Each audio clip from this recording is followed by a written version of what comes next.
देश दुनिया की अजीबोगरीब हैरत अंगेज रहस्यों से भरा हुआ सच्ची जानकारी पाने के लिए हमारा चैनल रहस्य ज्ञान टीवी जरूर सब्सक्राइब करें।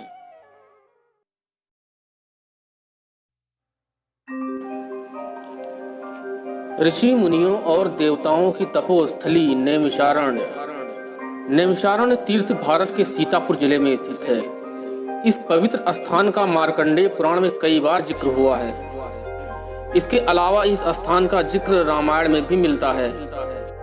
इसी पवित्र तीर्थ स्थान पर एक जलकुंड है जहां पानी सीधे पाताल लोक से आता है।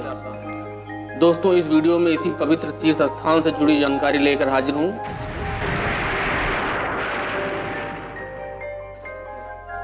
नैमिषारण्य उत्तर प्रदेश की राजधानी लखनऊ से 80 किलोमीटर दूर सीतापुर जिले में गोमती नदी के तट पर स्थित है। यह एक प्रसिद्ध हिंदू तीर्थ स्थल है। भारत की सनातन संस्कृति में नैमिषारण्य को पावन धाम के नाम से भी जाना जाता है। इस तीर्थ का उल्लेख कई हिंदू धर्म ग्रंथों एवं पुराणों में हुआ है। यह पवित्र स्थान 88,000 ऋषियों की तपोस्थली के रूप में जाना जाता है। पुराणों के अनुसार कहा जाता है कि जब भगवान ब्रह्मा जी ने पृथ्वी का विस्तार करना आरंभ किया तो इस विस्तार के कार्य को मनु शतरूपा को सौंप दिया। उन्होंने यहाँ 23,000 वर्षों तक कठोर तपस्या की।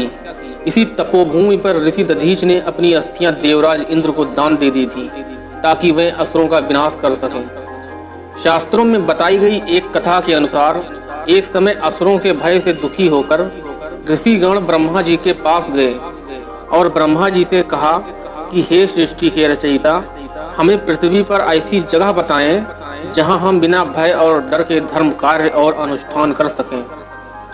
ऋषियों के इस निवेदन पर ब्रह्मा जी ने एक चक्र को पृथ्वी पर छोड़ा और ऋषियों से कहा कि जहां ये चक्र जाकर गिरेगा और भूमिगत हो जाएगा, उसी स्थान पर आप निवास करें। वहां किसी असुर दानों का कोई डर नहीं रहेगा। इस स्थान के संबंध में एक और कहानी प्रचलित है। कहा जाता है कि यहाँ पर भगवान विष्णु का सुदर्शन चक्र गिरा था, इसीलिए इसे तीर्थ चक्र के नाम से जाना जाता है।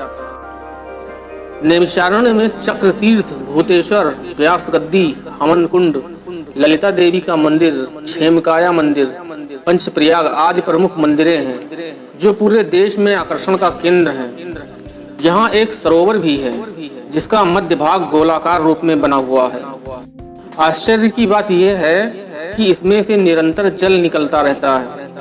ऐसा माना जाता है कि इसमें पाताल लोक के अक्षय जल स्रोत से जल आता है, इसलिए इसमें हमेशा जल विद्यमान रहता है।